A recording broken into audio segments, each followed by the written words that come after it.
Hi there, I'm Andrew, you're watching ThatGamerAjax, and welcome back to the Tabletop.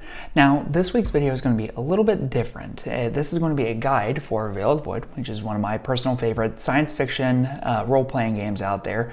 And this is going to be a class guide for the Blade Dancer. Now, the Blade Dancer has not officially released yet. However, the game's creator has told me that he'll be releasing it as a separate purchase, or it will be part of an upcoming expansion for the game when it officially launches. The Blade Dancer combines kind of elegant, high maneuverability and finesse grace. This makes it really stand out compared to some of the other martial classes that are available in the game that tend to be a little bit bulkier, a little bit slower, a little bit heavier hitting, where this is lithe and nimble. Now, while my group has gotten to playtest this, and I think that it is a ridiculously powerful class, let's go ahead and dive right into some of the strengths, the weaknesses, and the specializations of this class. So, starting with the strengths, the Blade Dancer is a hyper-mobile unit. And what really makes it stand out is that the class comes with these gauntlets that you bind blades into. You can summon these bound blades from a pocket dimension that are kind of kept around your character, so they are there at almost any given time.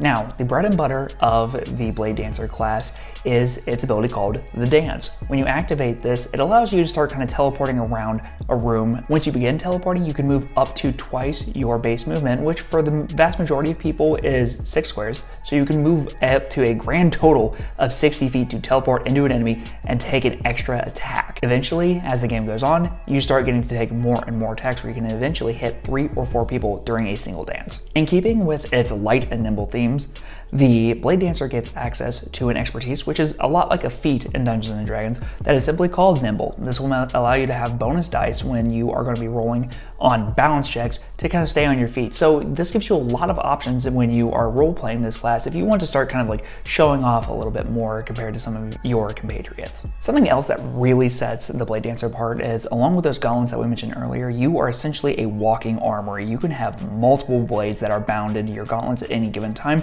and you're able to start swapping those out on a very regular basis to start making more and more attacks.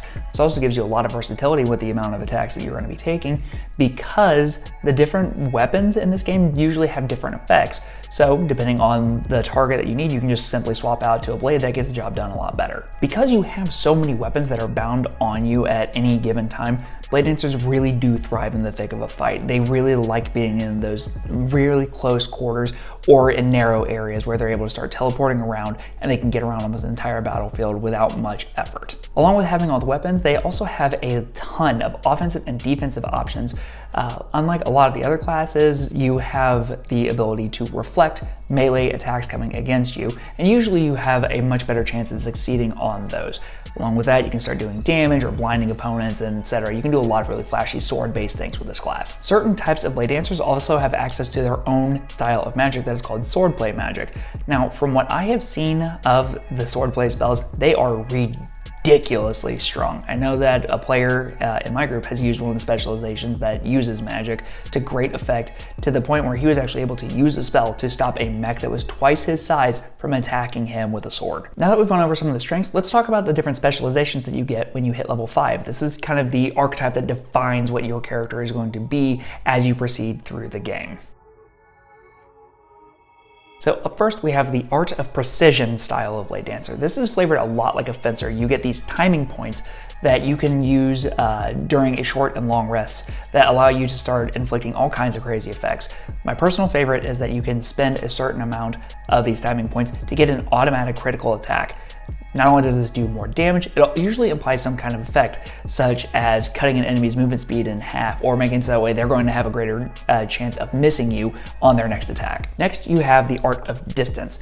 Now, when it comes to Blade Dancers, they generally don't have the ability to use ranged weapons. The Art of Distance kind of takes that and flips it on its head, where you focus mainly on using guns instead of the swords that you are usually training with.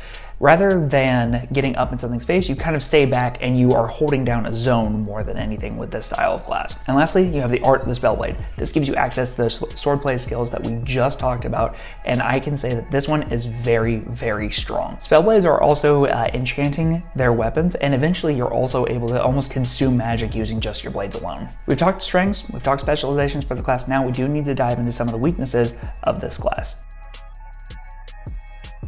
Up first, there's the fact that Blade Dancers don't have access to any kind of range capabilities. They also focus only on using swords rather than any kind of other melee item that is out there. So just be prepared that you're going to have to spend a lot of your movement and a lot of time to focus on positioning. You're really going to struggle against ranged combatants with this class unless you can really get up in their face. This is also a class that is the definition of risk and reward. When you activate that dance and you start going and you start attacking multiple enemies, if you miss, there's a chance that you could be put in a pretty compromised position and you're going to be stuck with the sword that you are currently using. You're not going to be able to swap out unless you have an item that is physically on you rather than bound to the gauntlets. Personally, I think this is one of those classes that you're really going to be mixing and matching some of your abilities as well.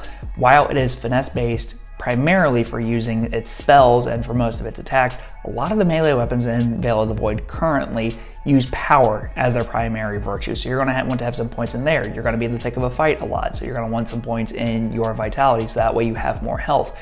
This is also a class that focuses a lot on crafting because you're wanting to modify your gauntlets, you're wanting to modify your armor and your blades. So you're going to want some points of mentality in there as well. This is just one that's going to be very easy for you to get kind of become scattered. You're not going to be focused near as much as some of the other classes, such as the Necromancer or the Field Knight or even the Soldier in that case. So in conclusion, I personally think that Blade Dancers are a very welcome addition to Veil of the Void. I think they fit in perfectly with this science fiction and fantasy universe. I think that it has a ton of flavor that's available to it. I think there are so many ways that you can describe what your character's doing. You have a lot of really cool abilities while being really strong, but there are a lot of risks that are associated with that. So if you are a person that really does like to play a little bit riskier and you really like pushing yourself to the limit with a martial class, the Blade Dancer is going to be right for you when it comes out.